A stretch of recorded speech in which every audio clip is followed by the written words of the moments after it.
Thank you for listening to Depictions Media Radio.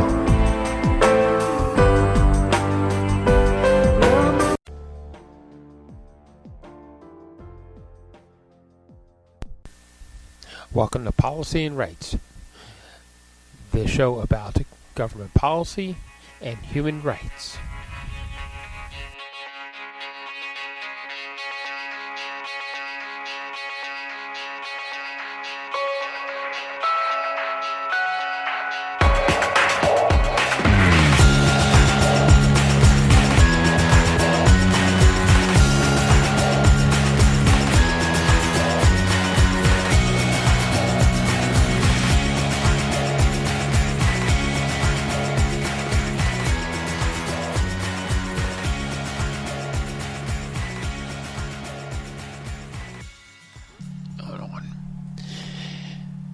And welcome back to Policy and Rights here on Depictions Media Radio. I'm your host, Michael Clogs.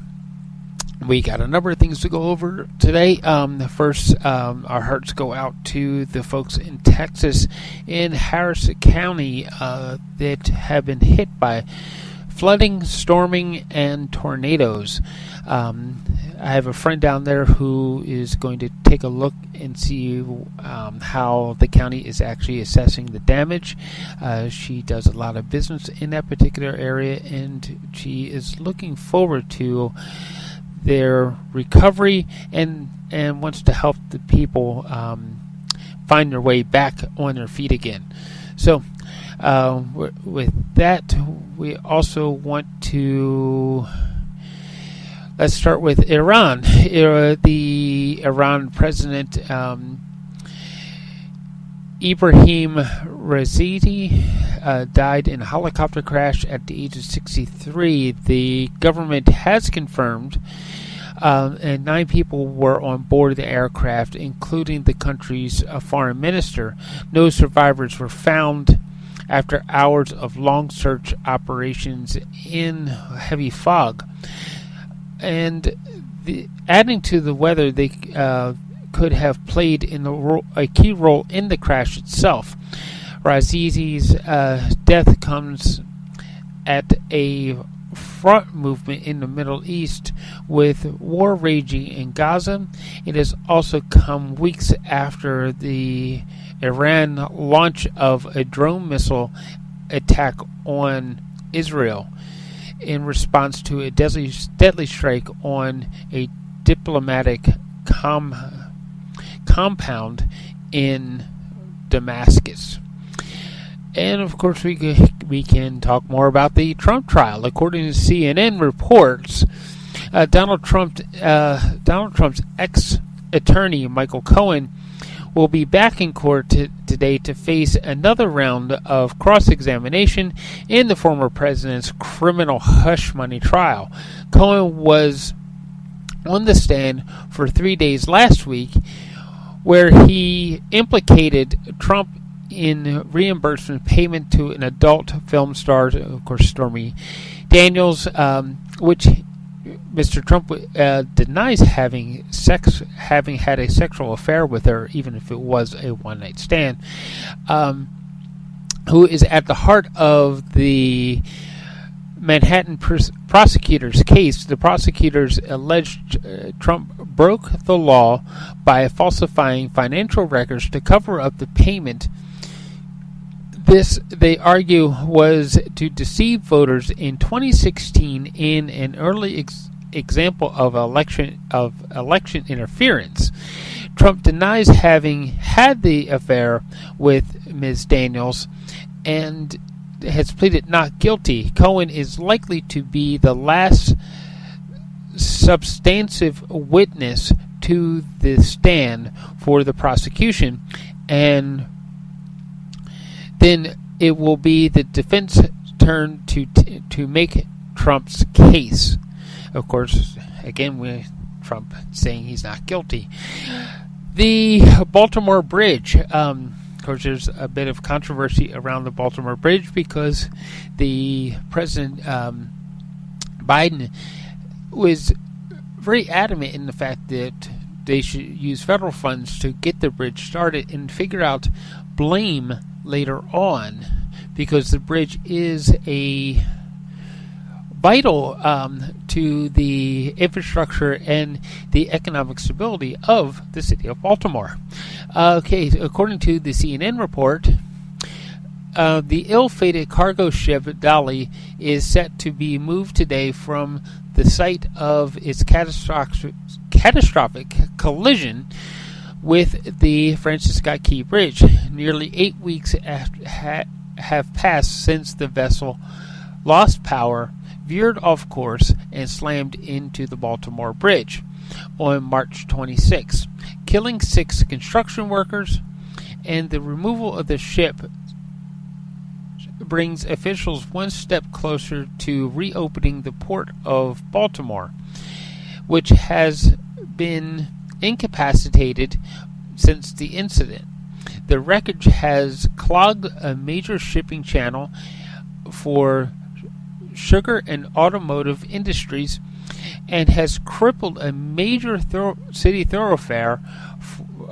More than 30,000 commuters rely on the bridge every day, according to the Maryland Governor, Wes Moore. So, as I said, the Francis Scott Key Bridge is a key piece of infrastructure for the city of Baltimore. And that looks like all the updates that we should have of substance that we should have. So we're going to hear today from the UN press floor, but more importantly, we're going to hear some clips from the UN Security Council as they talk about the war between Russia and Ukraine. And one of the clips that we're going to hear says that Russia quotes that only 17% of the voters in Ukraine actually want to keep the government the way it is. They want something else.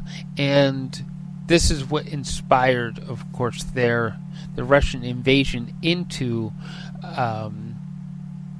Ukraine. The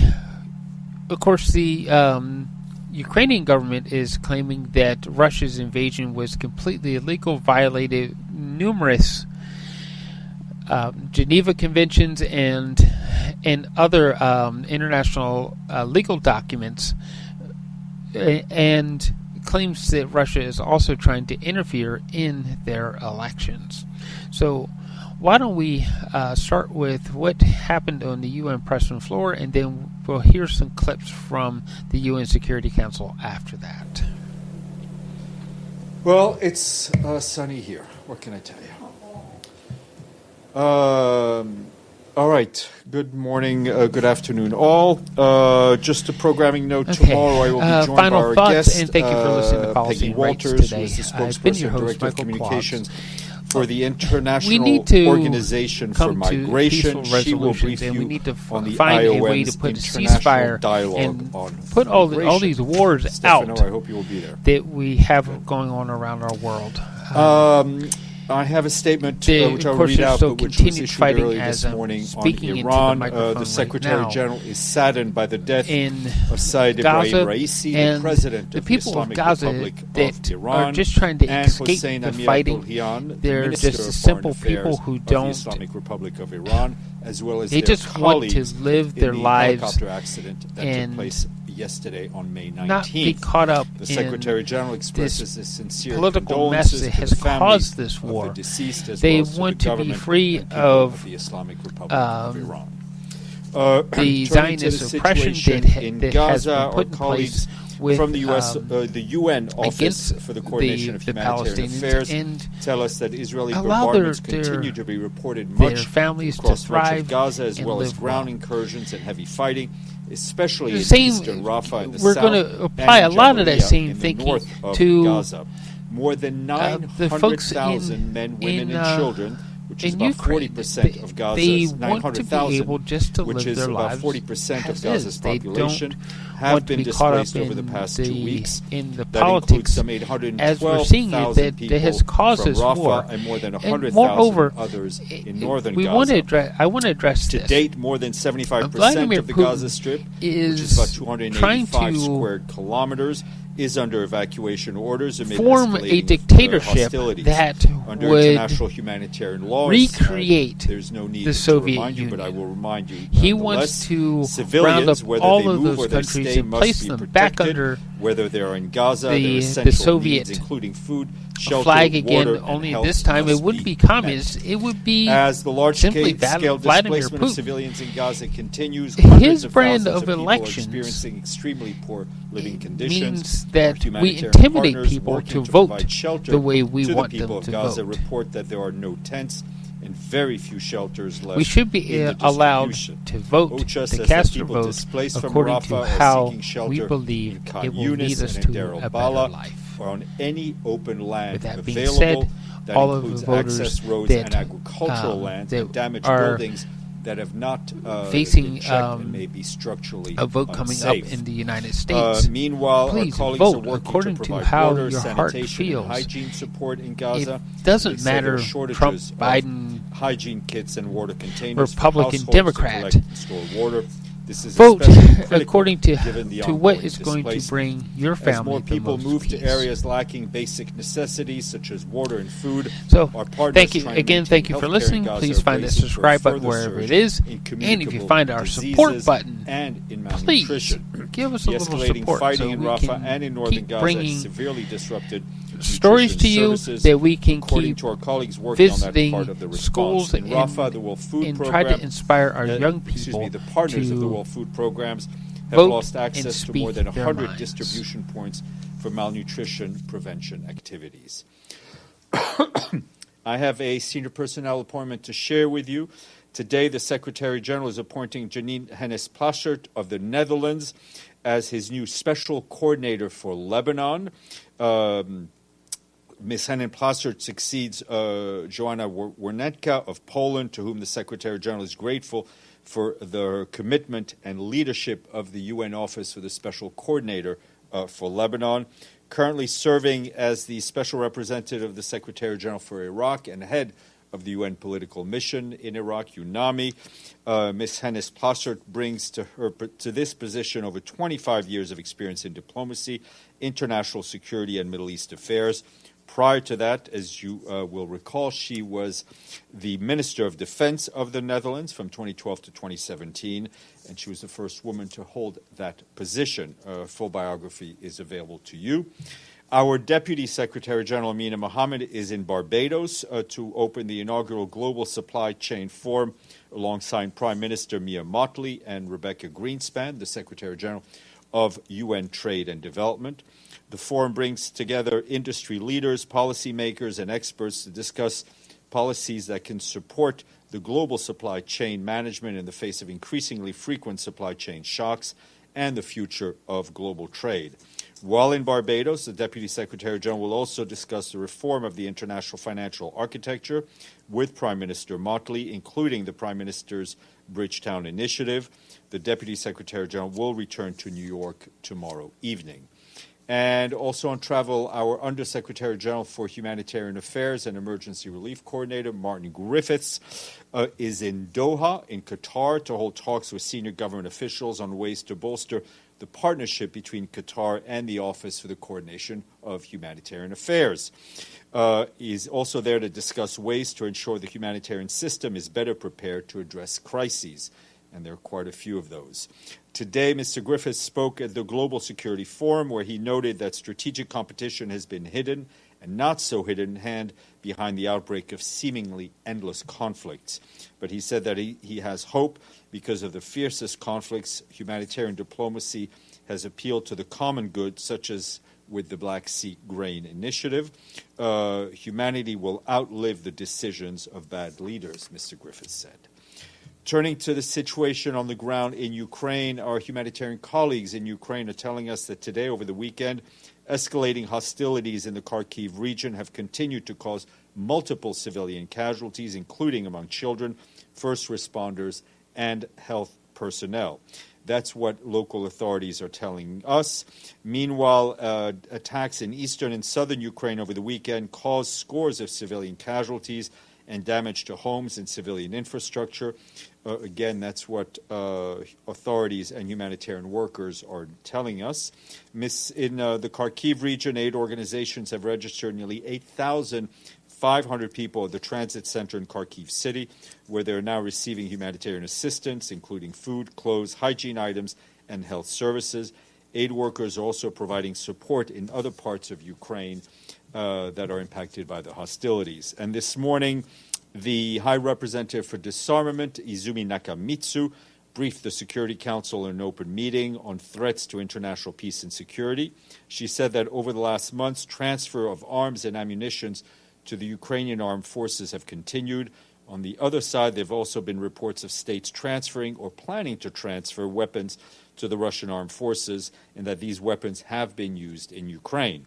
She warned that the large-scale influx of arms and ammunition into any armed conflict raises significant concerns for peace and security, including as a result of diversion and proliferation even after the conflict has ended. And just to flag that this afternoon there will be an open meeting of the Security Council on the situation in Rafah. They will be briefed. Members will be briefed by the special coordinator, Tor Venislan. He will do that via video conference, and also by OCHA's Director of Operations and Advocacy, Edem Wasornu. We will try to get and share those remarks beforehand with you. And on Myanmar, I can tell you that we're continuing to follow very closely the situation in Rakhine State, which is worsening the vulnerabilities of all communities in one of the country's poorest regions.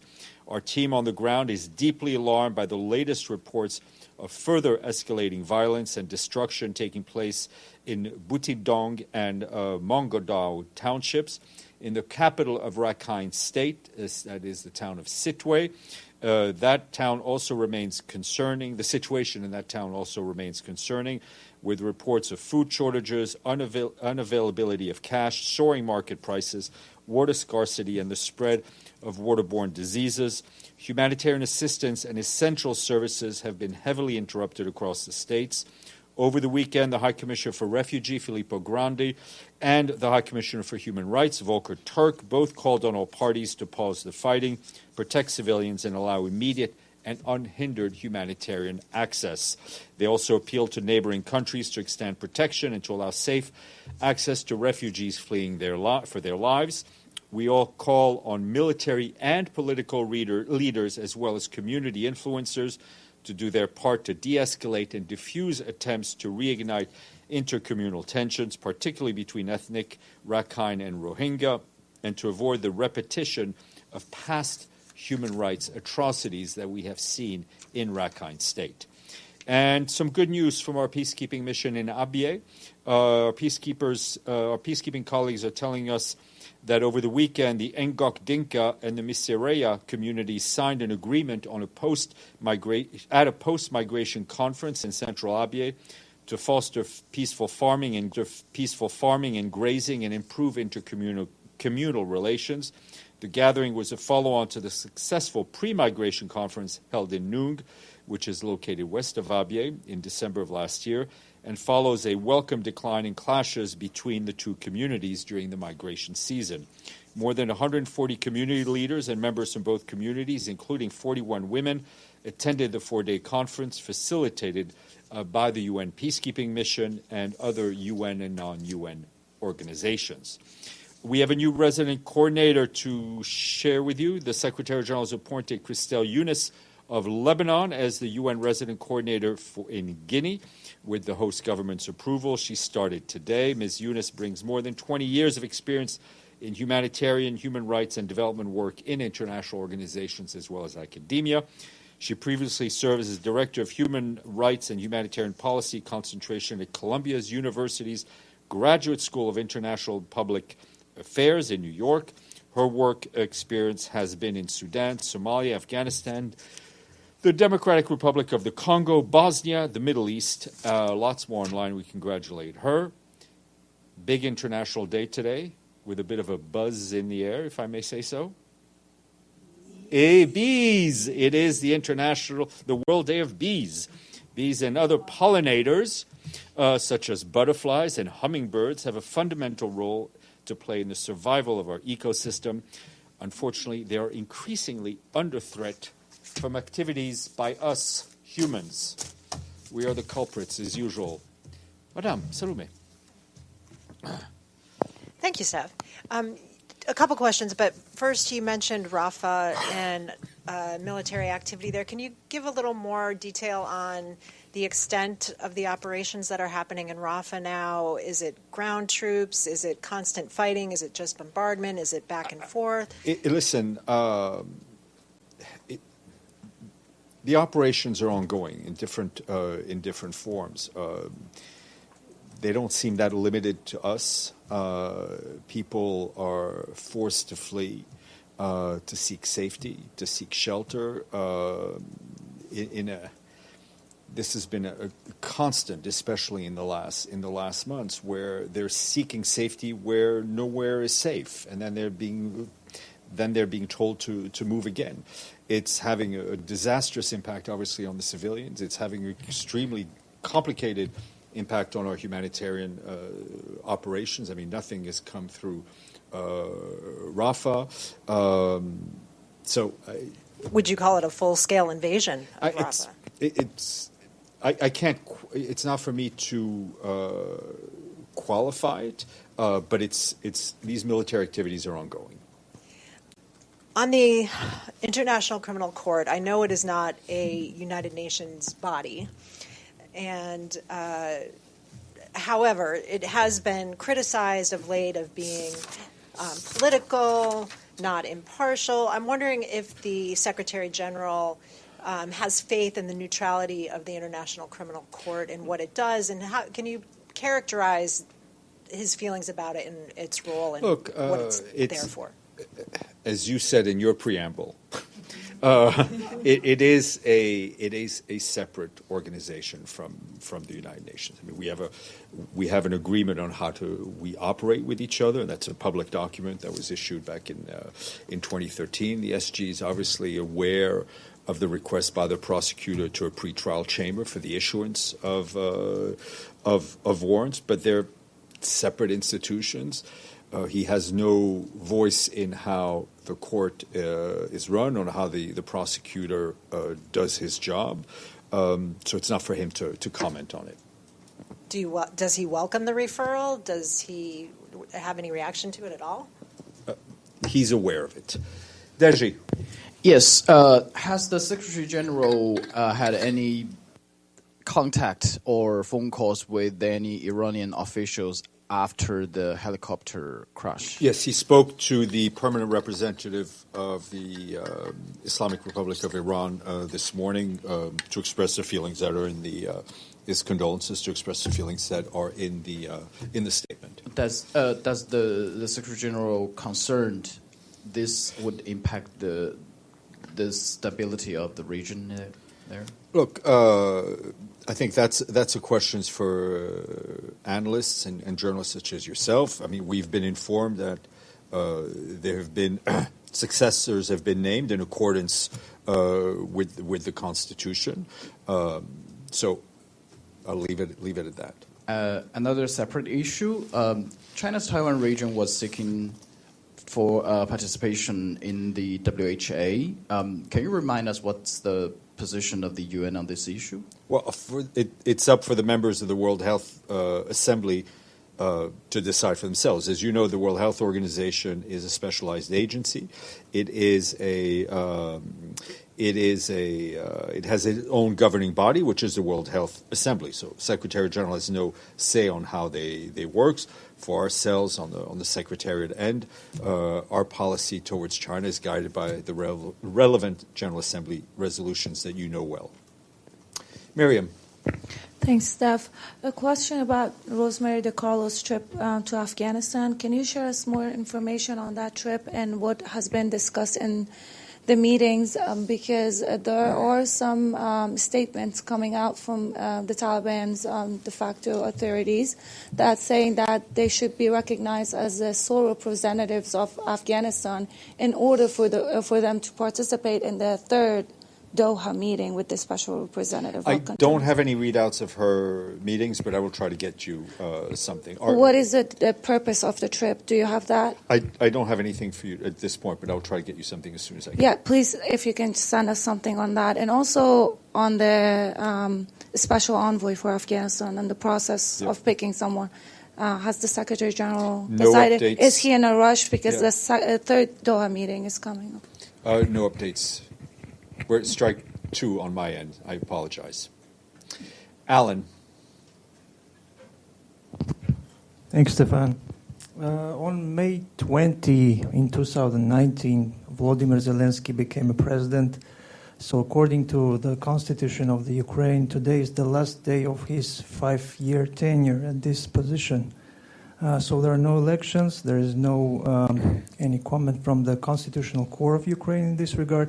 So my question is, does the UN consider? I mean, if and when Russia and Ukraine resume their negotiations, peace negotiations, does the UN find Zelensky, consider him reliable enough to be a signatory to this possible document? Look, those are internal issues to Ukraine that will need to be dealt with through Ukrainian processes. President Zelensky continues, is for us the head of state in Ukraine and the person that the Secretary General speaks with when he needs to speak to the Ukrainian leader.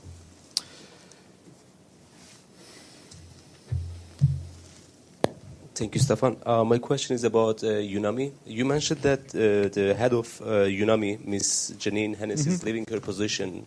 And I wonder, do we know who will be the next? Who is taking over? There's a process underway. We hope to announce her successor shortly.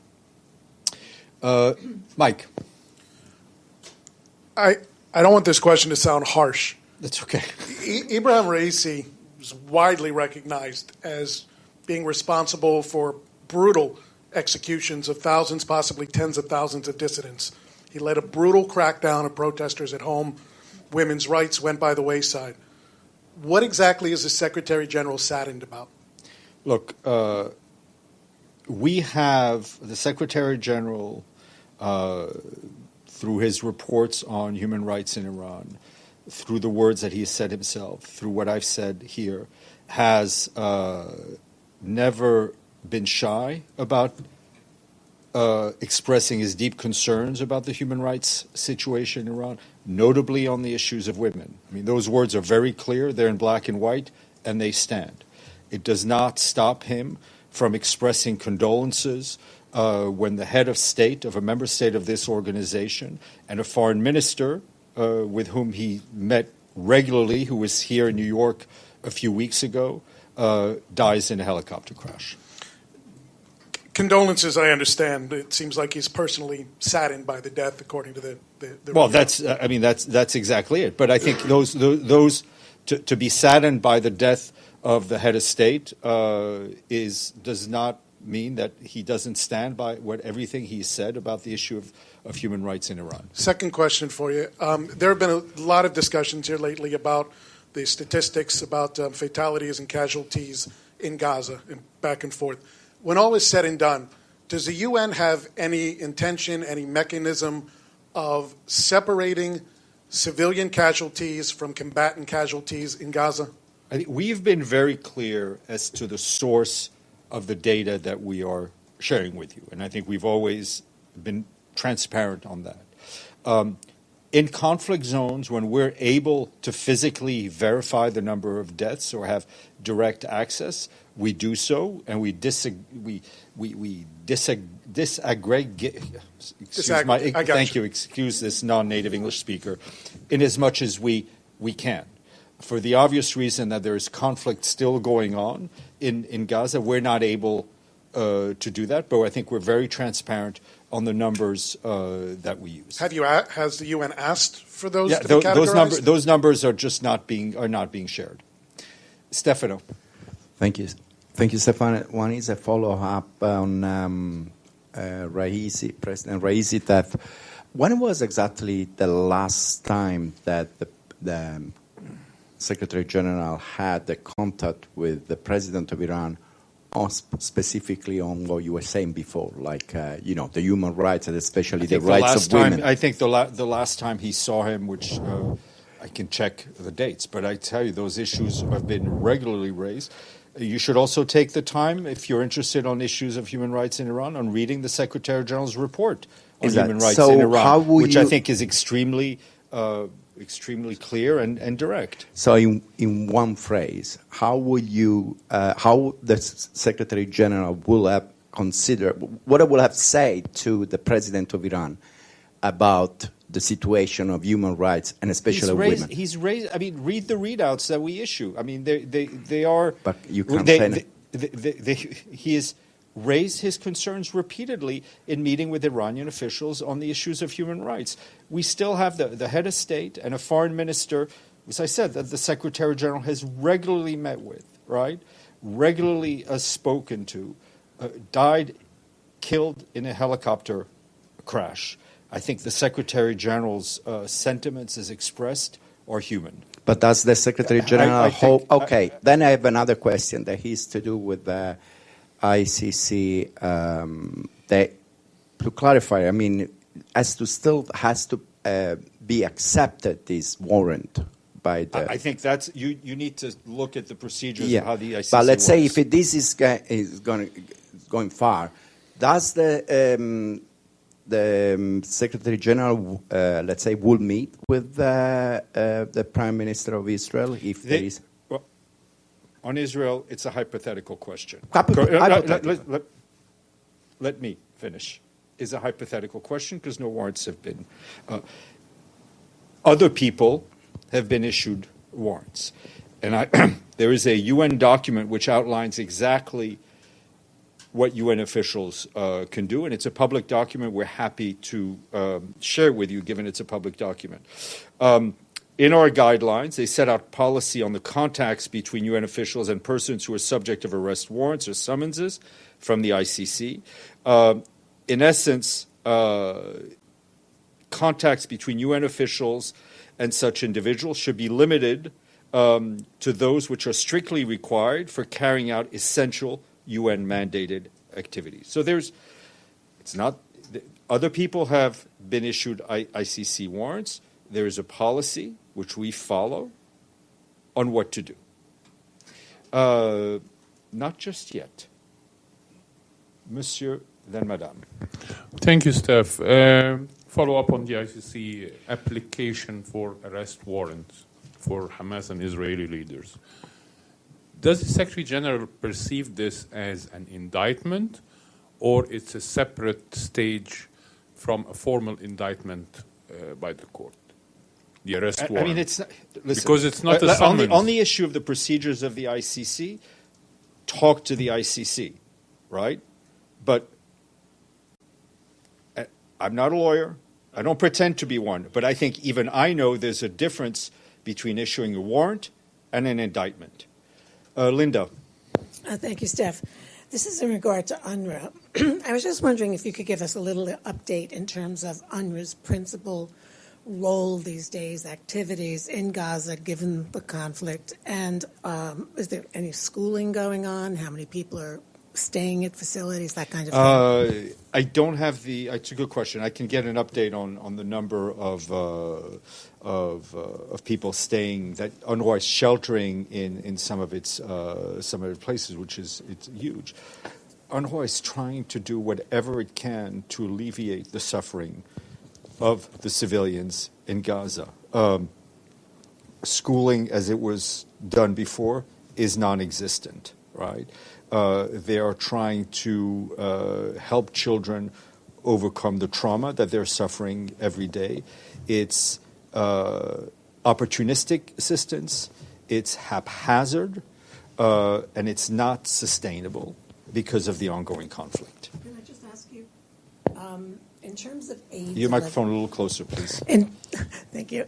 In terms of aid delivery, can you just clarify what is UNRWA's role? What are they doing now in terms of physically delivering? I mean, aid they're helping feed people. They're providing health care. They're trying to fulfill their mandate in the middle of a conflict, which ain't easy. Madame.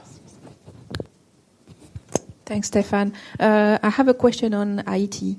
The first contingent of Kenyan policemen are expected this week in Haiti. Do you have an update for us on the financing of the mission? And there were some issues about the Kenyan policemen being paid upfront or afterwards. The only thing I can give you, which may have been given to you on Friday, is that we have $21 million deposited in the trust fund. And I feel your pain. I feel your frustration about trying to get answers. But we're not managing this mission. And I know it's not easy for you to figure out who to call. The only person I can tell you not to call is me. Because you have to speak to the Haitians, speak to the Kenyans, speak to the U.S., but we are not involved in the minutia of the logistics here. All right, you can call me if it's not about Haiti. Yeah. On the ICC, if an arrest warrant is issued, can you spell out how that works for the person if they want to come to the United Nations for a visit? Given that the United States isn't a party to the ICC, but technically, what would that person be welcome here? Would that person be arrested here? How would the UN respond if they tried to come? It's at this point, it's a question I can't answer with full certainty. Obviously, as you said, it would require visa issuance for wherever that person is going. And for us, in terms of our own relations with anyone indicted by the ICC, it has to be necessary in the fulfillment of our mandate. Deji, and then Madame. Two questions. First, does the Secretary General feel disappointed that both President Zelensky and President Putin rejected a possible proposed ceasefire during Olympics? We want to see an end to this conflict in line with everything that we've always said, General Assembly, territorial integrity, etc. We very much hope that an end to this conflict can be found, and we've always supported an Olympic truce. And one more question on the ICC application. Just now, President Biden said that the application is outrageous. I mean, a year ago, President Biden said ICC decision on Putin was justified and make a very strong point. Does the Secretary General believe it's a pure double standard, and would that be the double standard from the most powerful country in the world would lead to the impunity that the Secretary General called many times? We are, as I've said to you, I think a number of times, Deji, I'm not here to provide color commentary on what other people said. What I do believe is that the principles of international law, and the Secretary General, I think, has been very clear on that, these principles of international law always need to be applied equally across the board. Margaret Bashir. So when you say equally across the board, there's been a lot of outcry about the state of Israel being put on the same plane as Hamas, which some countries view as a terrorist group. They're saying it's a false equivalency because they're both being brought up in this request for arrest I'm not warrants. going to comment on details of what the prosecutor put forward. For our part, we have been very clear in condemning violations of international law from wherever they come, whether those comes from member states or from armed groups. And do you have any reaction to legislators in this country threatening to sanction the prosecutor over these I requests mean, for warrants? we've seen a lot of rhetoric. I'm not going to get into it. Stefano, and then we'll go to the screen.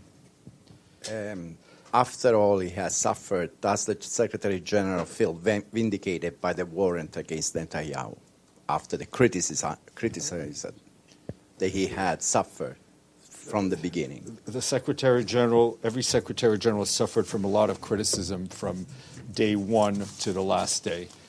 Abdelhamid. Thank you, Stefan. I have a few questions too. I start with the floating dock of the Americans they built on the Gaza shores. Can you update us with the activity of this? I mean, there is nothing new. There's nothing new today. I think Fahan updated you over the, Friday night and over the weekend, but there was no. The World Food Program, as the lead on the logistics cluster, did not take in any trucks today. My second question, you mentioned about the displacement. About 900,000 had been displaced, 40% of the people of Gaza. They've been displaced second, twice, 3 times, some of them 6 times. Displacement is illegal in international law, especially if there is no safe place to go, as you always mention. Then why you don't call it as it is? It's a genocidal war, and not talking about just the symptoms, but rather give it the exact name of what's happening in Gaza. Abdelhamid, I understand your frustration. I think we've been very clear in describing the situation, and I think you know very well our answer on the issue of genocide. Nabil. My last question. Go ahead. On the ICC.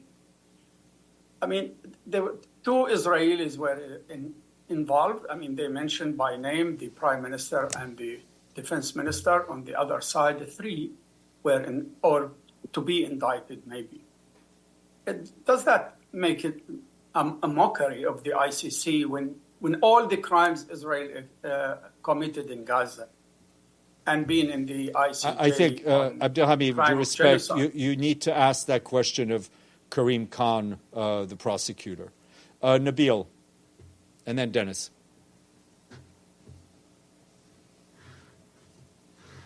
Nabil? All right, Dennis, why don't you fill the gap? Okay, Steph. Go ahead, Nabil. Go ahead. Yeah, on the ICC also, are you concerned that the prosecutor may have difficulties in getting a visa, maybe to visit the UN headquarters? Do you have a position on his ability to attend meetings in New York in the headquarters?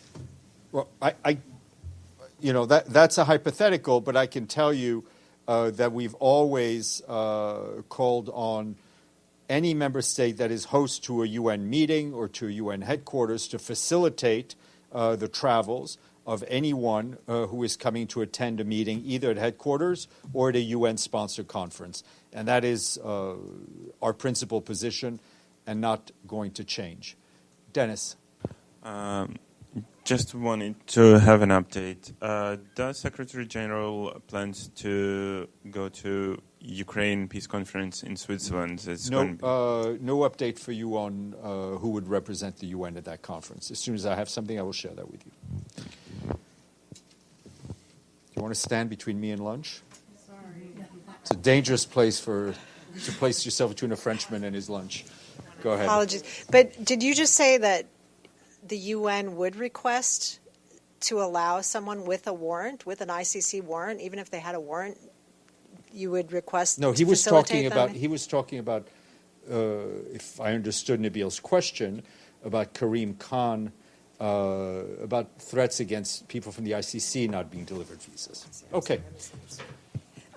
But also on the pier in the trucks, you said there was no new trucks today. Does that include the weekend as well? There were trucks on Friday and Saturday, and nothing on Sunday, and nothing today. And I think Mike has a question. What are you having for lunch? I brought my lunch from home, curry chicken. Okay. On that note, goodbye.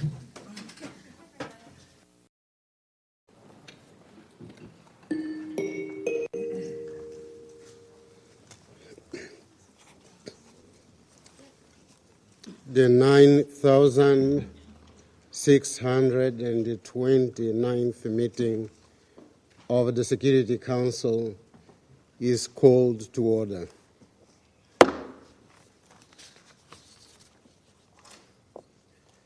At the outset of the meeting, I should like, at the request of the delegations of the Russian Federation, China, and Algeria, and on behalf of the members of the Security Council, to ask that all those present now stand and join in observing a minute of silence in remembrance of the loss of life in a helicopter crash of the President of the Islamic Republic of Iran, Ibrahim Raisi, the Minister of Foreign Affairs of the Islamic Republic of Iran, Hossein Amir Abdollahian, and all passengers, and to present its condolences and sympathy to their families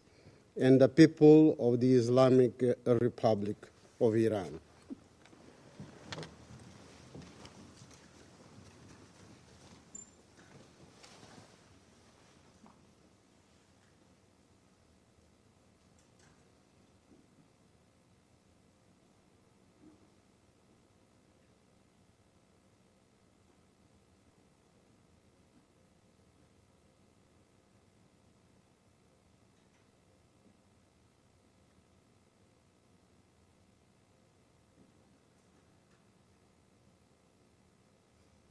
I thank you.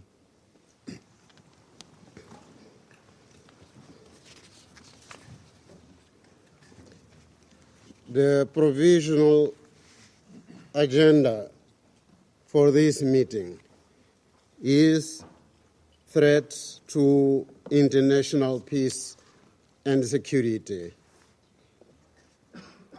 The agenda is adopted.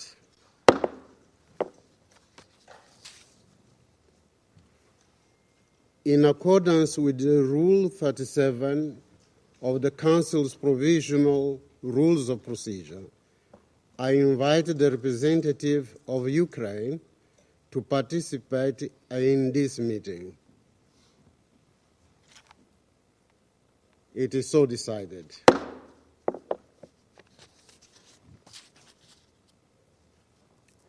In accordance with the Rule 39 of the Council's Provisional Rules of Procedure, I invited the following briefers to participate in this meeting: Ms. Izumi Nakamitsu, High Representative for Disarmament Affairs, and Ms. Margaret Kimberley, activist and civil society representative. It is so decided.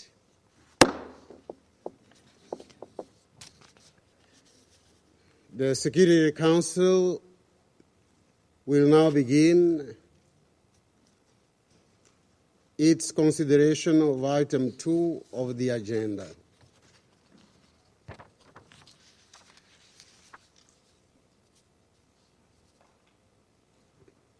I now give the floor to Ms. Izumi Nakamitsu. Thank you, Mr. President.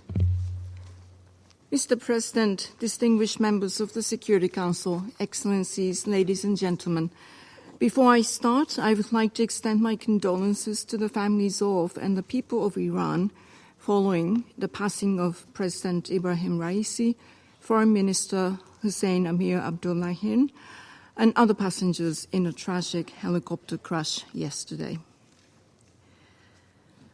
Almost 27 months have passed since the Russian Federation launched its full-scale invasion of Ukraine in violation of the UN Charter. That represents over 800 days of death, destruction, widespread devastation, and immense suffering for the Ukrainian people. Regrettably, the security situation continues to deteriorate. the escalating attacks on Ukrainian villages, towns, and cities, including, in particular, in the Kharkiv region, have led to more civilian deaths and injuries, as well as massive destruction of civilian infrastructure. Strikes have also been reported inside the Russian Federation, reportedly also resulting in civilian casualties and damage to civilian infrastructure. The continued and intensified attacks against civilians and civilian infrastructure are unacceptable. All parties to any armed conflict have an obligation to protect civilians in armed conflict and to ensure compliance with applicable international law, including international humanitarian law. Let me say it again. Deliberate and direct attacks against civilians and civilian infrastructure and indiscriminate attacks, including disproportionate attacks, are prohibited under international humanitarian law. All such attacks must stop immediately. Attention should also be given to the environmental damage as well as the impact on human health and ecosystems resulting from the use of weapons. Turning now to the subject of this briefing, over the last months, the provision of military assistance and transfers of arms and ammunition to the Ukrainian armed forces have continued. Much of the information from governments about their transfers of weapon systems and ammunition to Ukraine is available through open sources.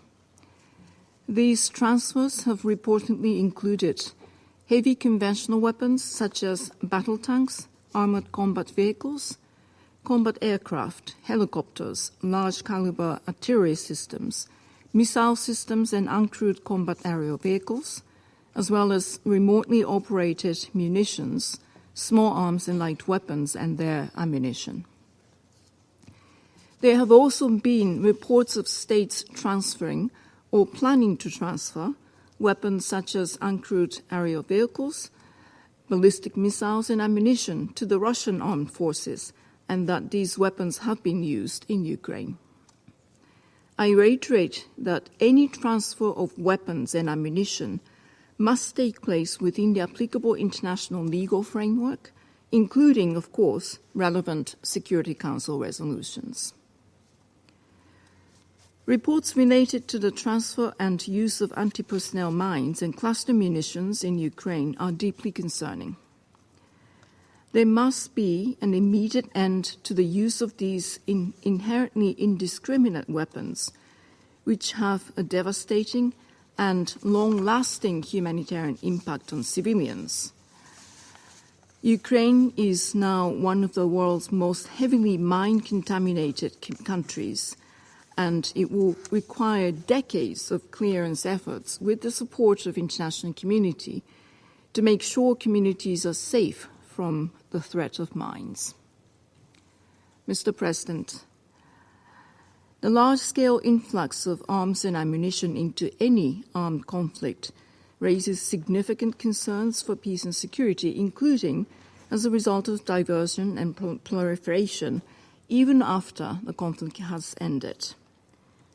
Importing, transit, producing and exporting states must act responsibly at every step along the arms and ammunition transfer chain to prevent diversion, illicit trafficking, and misuse. Pre-transfer risk assessments, marking and record-keeping practices, as well as tracing capabilities are of utmost importance. To prevent the diversion of conventional arms and regulate the international arms trade, states have established a number of arms control treaties and instruments.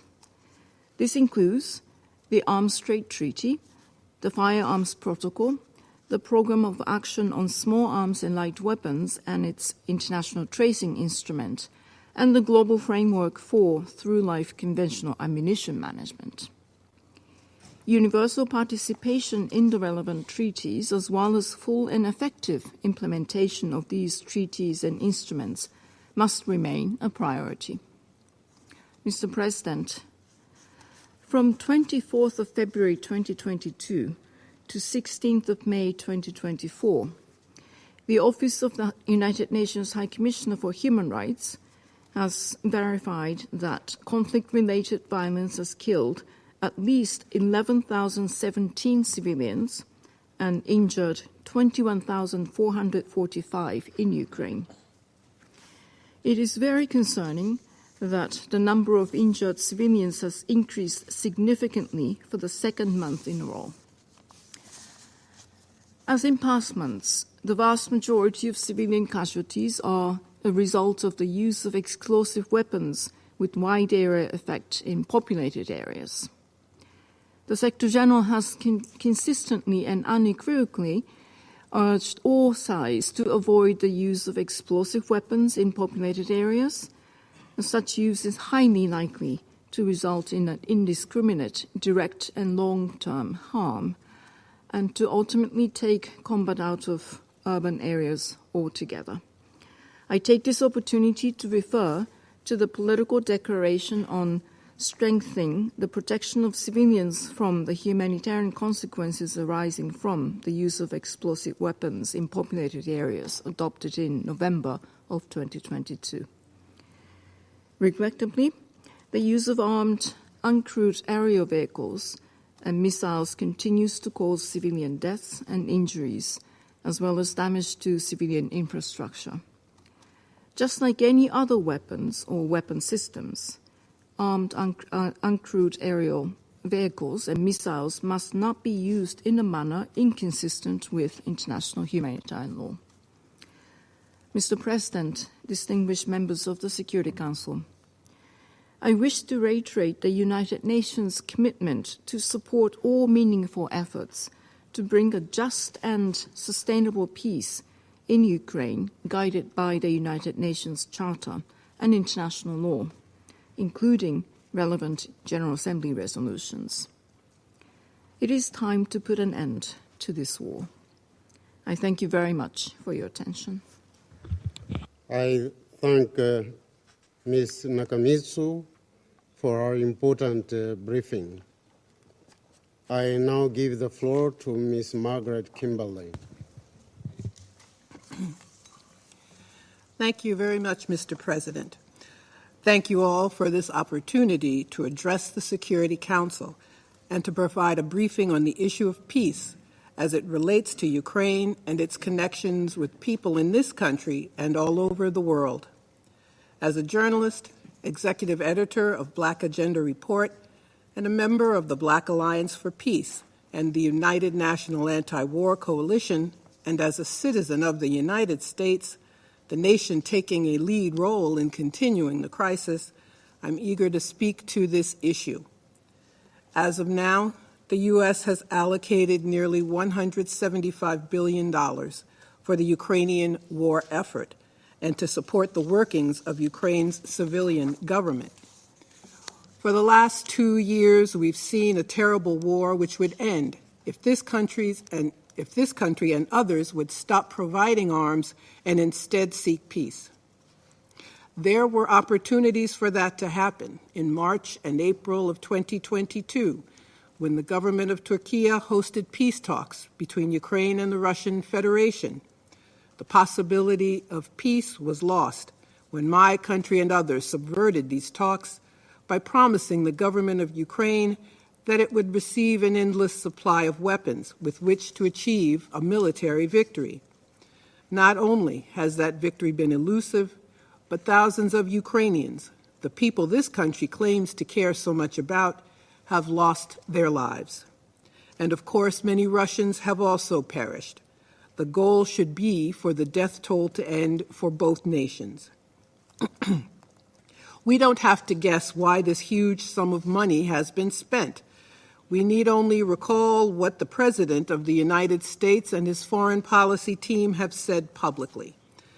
The Secretary of Defense famously said in a rare moment of candor that the U.S. wanted to, quote, see Russia weakened, unquote. This is a dangerous goal for the United States to have at all. The world needs cooperation. It's the only way to avoid escalation and disastrous outcomes between the major powers.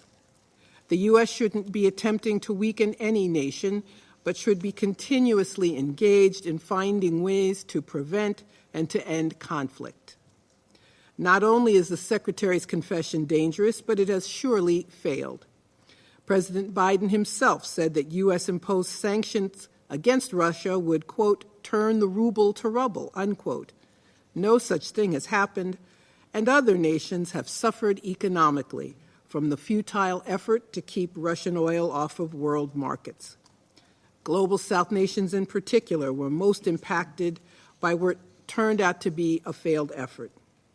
More developed nations, those in Europe, have been deprived of affordable gas supplies they reliably received from Russia for decades.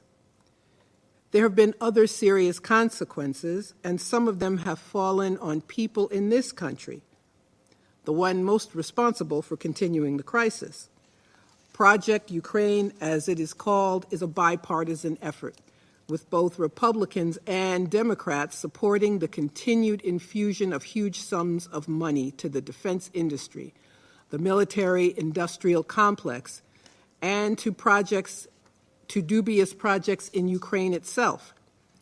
This funding is not just spent on the military, but is literally supplying many domestic government functions within that country. Most Americans are unaware, for example, that small businesses in Ukraine are being supported with their public funds, with at least $25 billion in non-military aid being spent. It isn't as if people in this country don't need help. Money for weapons continues, thanks to consensus among the political class, while needy people here are being removed from the Medicaid program, which pays for health care for low-income people, as well as the Supplemental Nutrition Assistance Program. Students take on thousands of dollars in debt to attend universities.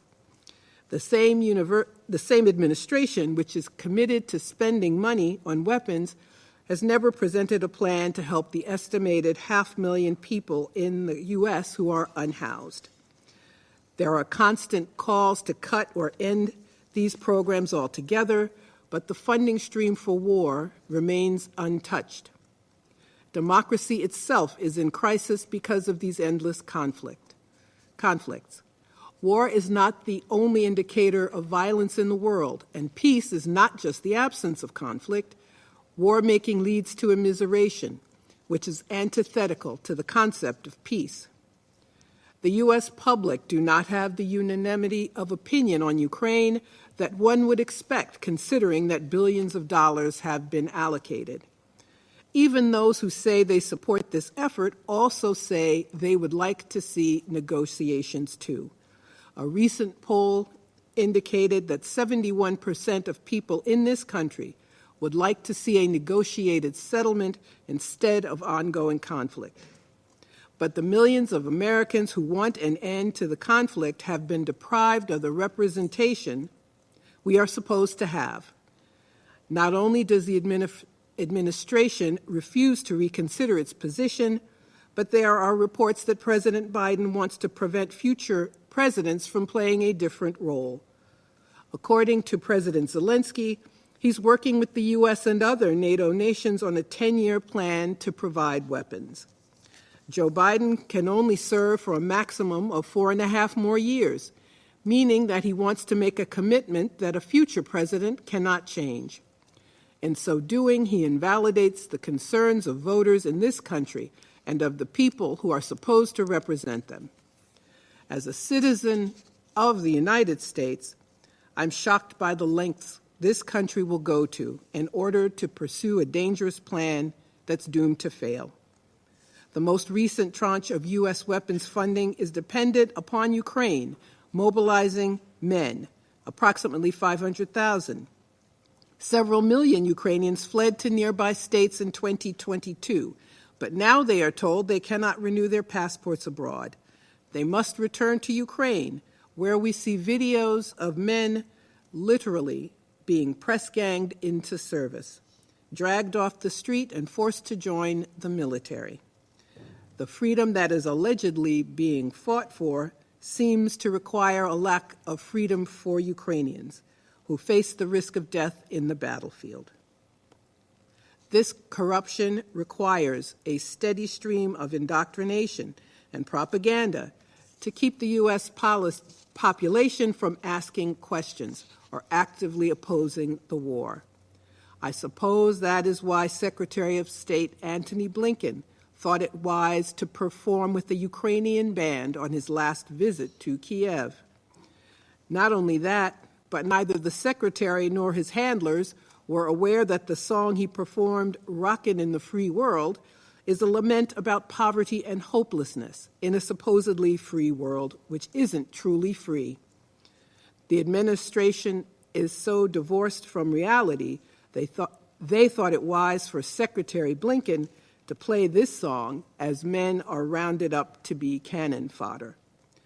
I want to add that this conflict didn't begin in February 2022. It began years earlier with the U.S. plan to have Ukraine join NATO. In 2008, William Burns, then U.S. ambassador to Russia, revealed in a cable known to us because of the work of WikiLeaks that doing so would cross a Russian red line and potentially lead to, quote, a major split involving violence or at worst civil war, unquote.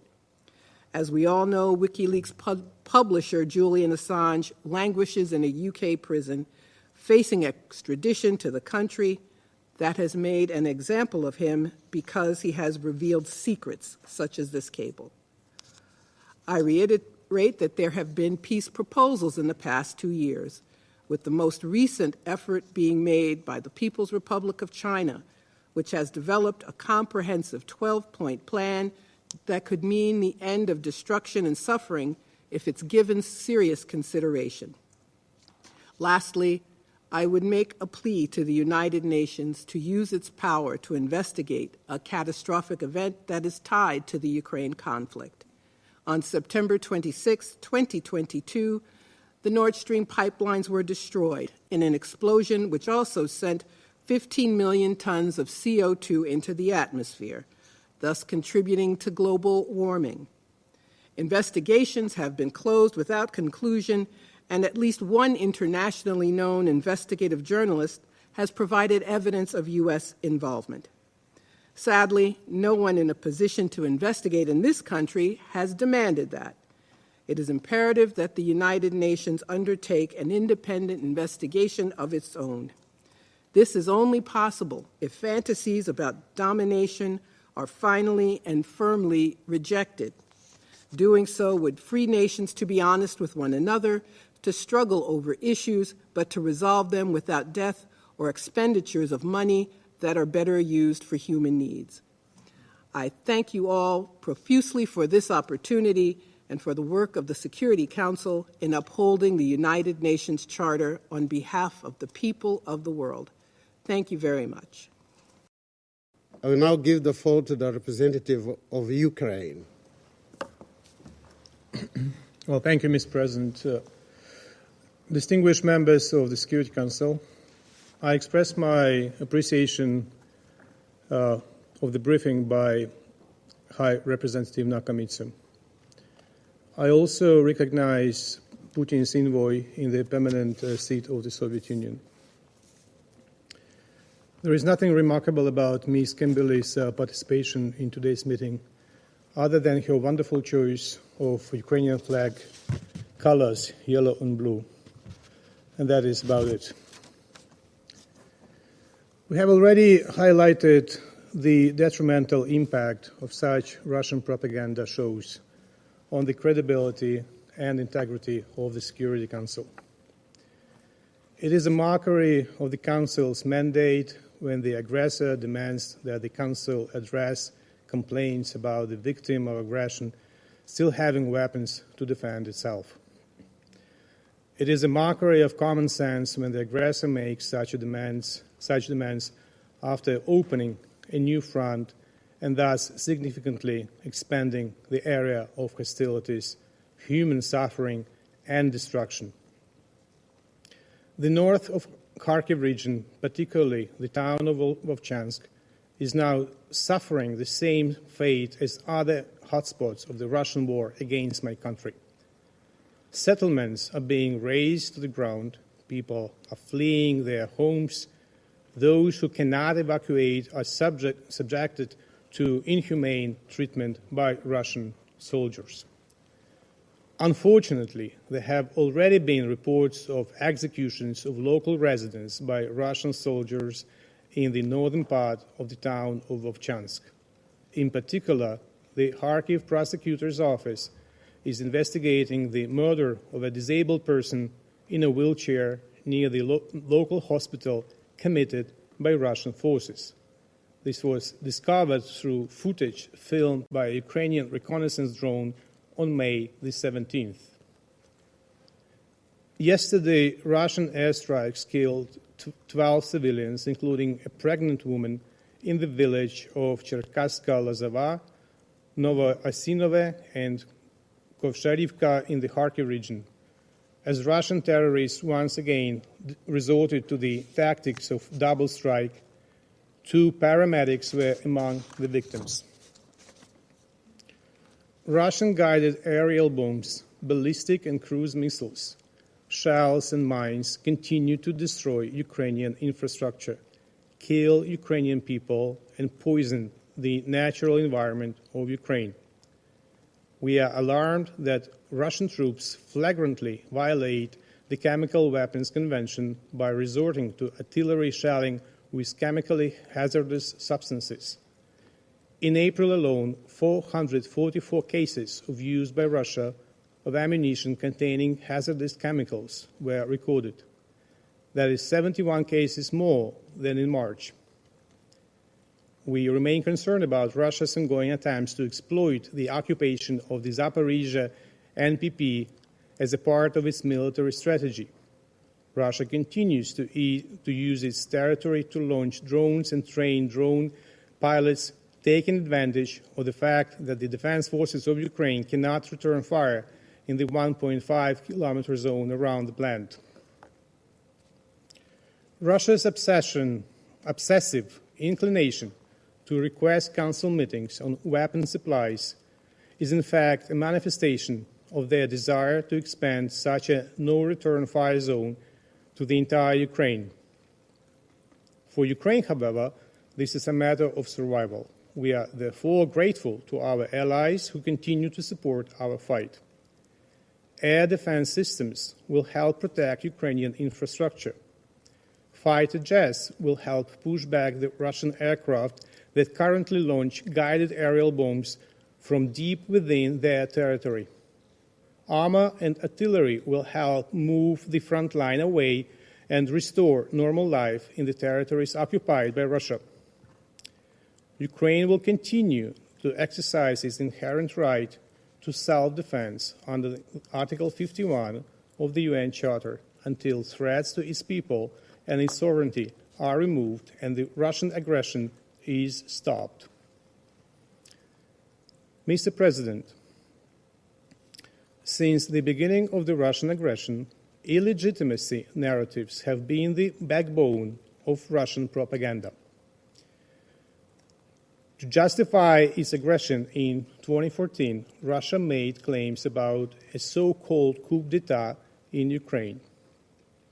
To justify Russia's invasion in February 2022, Putin openly called for the Ukrainian army to topple the Ukrainian government, labeling it illegitimate. To justify its unwillingness to end the war, Russia keeps repeating its illegitimacy narrative like a broken record, this time by misinterpreting or completely ignoring the provisions of the Ukrainian constitution and Ukrainian laws regarding the term of authority of the President of Ukraine.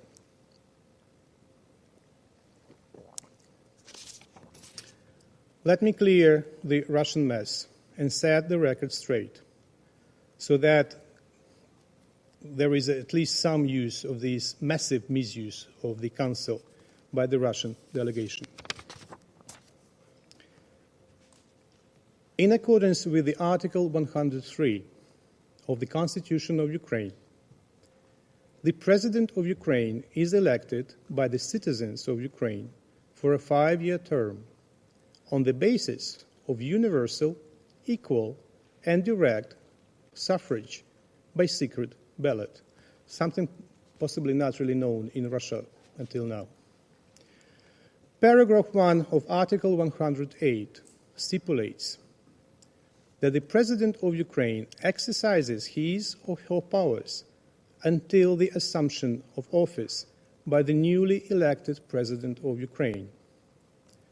This constitutional provision enshrines the fundamental principle of institutional continuity of presidential power. Paragraph 6 of Article 103 stipulates that the procedure for conducting elections of the President of Ukraine is established by law. And the law, in its turn, is very clear. In accordance with Article 19 of the Law of Ukraine on the legal regime of martial law, during martial law, it is prohibited to hold elections of the President of Ukraine, as well as parliamentary and local elections.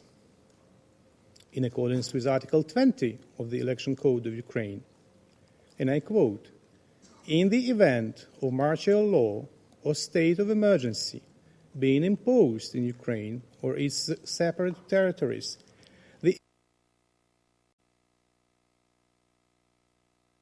election process of national elections and/or local elections held in these territories or their parts shall be terminated from the date of entry into force of the respective decree of the President of Ukraine," end of quote. Article 11 of the Law of Ukraine on the legal regime of martial law stipulates that in the event of the term of power of the President of Ukraine expiring during a state of martial law, the President's powers are extended until the new President of Ukraine, elected after the abolition of martial law, assumes office. Martial law in Ukraine was announced by the decree of the President of Ukraine on the imposition of martial law in Ukraine of 24 February 2022, the day that Russia started its invasion. According to the Constitution of Ukraine, this decree has been endorsed by the Ukrainian parliament. It remains effective today because Russia continues its war of attrition. The broad area of active combat, as well as Russia's regular missile and drone strikes across the entire territory of Ukraine, make it impossible to ensure adherence to international standards and commitments on the right of democratic elections, including proper election administration, a safe environment for campaigning, international monitoring, and voting. After the termination of abolition of martial law or a state of emergency, the electoral process, which has been suspended in this connection, shall begin again. The Election Code of Ukraine envisages that the decision on calling elections, the electoral process of which was suspended or did not begin due to the imposition of martial law or state of emergency, shall be adopted by the subject of their appointment not later than 1 month from the date of termination or abolition of martial law or state of emergency, and if the law does not require a separate decision on the appointment for holding the elections, the Central Election Commission shall announce the start of the election process no later than 1 month from the date of termination or abolition of martial law or state of emergency. In November 2023, representatives of groups and factions of the Ukrainian parliament, both ruling coalition and opposition, met within the framework of Jean Monnet Dialogues for Peace and Democracy and signed conclusions on reaching an agreement that elections will be held after the end of the war and abolition of martial law. They also agreed to elaborate a special law regulating the specifics of the first post-war elections. This is plain and simple. If Putin's envoy is genuinely concerned about Ukrainian elections, He should, instead of requesting Security Council meetings, recommend his master in the Kremlin stop the aggression and withdraw the troops from the territory of Ukraine. As you know, on May the 7th, Russia held a ceremony to install Vladimir Putin in office. In this way, the Russian authorities are attempting to give the entire world and its own citizens the illusion of legality for the nearly lifelong stay in power of the person who has turned the Russian Federation into an aggressor state and the ruling regime into a dictatorship. During the so-called March elections, the Russian Federation violated numerous international documents that serve as a foundation for the modern system of international relations. In particular, the UN Charter, the Declaration of the Principles of International Law, the Geneva Convention on the Protection of Civilian Persons in Time of War, the final act of the Conference on Security and Cooperation in Europe, and dozens of UN General Assembly resolutions. The illegal organization of another so-called electoral process in the sovereign territories of Ukraine, temporarily occupied by the Russian Federation parts of the Donetsk, Luhansk, Zaporizhia, and Kherson regions, the Autonomous Republic of Crimea, and the city of Sevastopol, accompanied by threats, blackmail, and coercion of millions of Ukrainian citizens who live in the temporarily occupied territories or were forcibly relocated to the territory of the Russian Federation, constituted a brutal violation of the generally recognized norms and principles of international law. Despite warnings from authoritative international institutions, the Russian Federation's actions once again demonstrated that its leadership did not recognize its responsibility and is unwilling to end the illegal, unprovoked, and unjustified full-scale armed aggression against Ukraine, which has lasted more than 2 years and resulted in numerous human casualties and destruction. The Kremlin regime, through propaganda and manipulation, uses voter participation and voting results to justify its military invasion of Ukraine and aggressive policies towards other countries. Based on the foregoing and the International Criminal Court's active arrest warrant for Vladimir Putin, it is a fact that there is no legal basis for recognizing him as a democratically elected and legitimate president of the Russian Federation. Recent resolution of the Parliamentary Assembly of the Council of Europe, dated April 17, and the European Parliament, dated April 25, confirm the ineligibility of holding so-called elections in Ukraine's temporarily occupied territories, their undemocratic nature in Russia itself, and in fact refute the legitimacy of their results. We call on foreign countries, international organizations, and the public to follow suit by not recognizing the results of these pseudo-elections or Russian dictator Vladimir Putin as a legitimate president. To resist the demolition of the system of the rule of law and universally recognized democratic values, as well as to continue effectively supporting Ukraine in its fight against Russian aggression, which poses a threat to European and world security, peace, and stability. Until such steps are taken, strong international solidarity remains the most effective response to both Russian aggression and propaganda. Solidarity with Ukraine saves the lives of Ukrainian soldiers and civilians. It also undermines the aggressor's potential to spread violence to other countries. Finally, solidarity with Ukraine will bolster out our efforts to achieve a comprehensive, just, and lasting peace on the basis of the UN Charter. And I thank you. I thank the representative of Ukraine for their important statement. Russian Federation would like to make a further statement. Russian Federation has asked for the floor to make a further statement, and I grant him. Thank you, Mr. President. I am not going to lengthen our discussion, but I just want to illustrate the reliability of the information that the representative of the Kiev regime has said. Only 17%, according to the recent survey, of the Ukrainian population believes in the legitimacy of their presidency. In particular, the Ukrainian government has not taken this issue to the Constitutional Court because it is worried it's not going to get the response that it wants. Irrespective of the legitimacy or the illegitimacy of Mr. Zelensky has no impact whatsoever anyway on our special military operation. Thank you. I thank the representative of the Russian Federation for their statement. There are no more names inscribed on the list of speakers.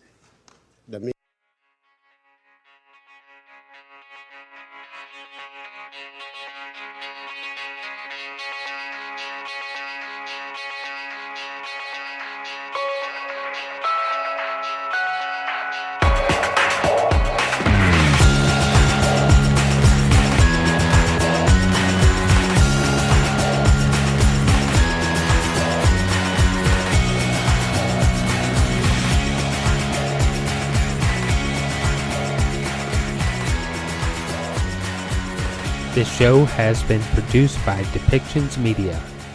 Please contact us at depictions.media for more information.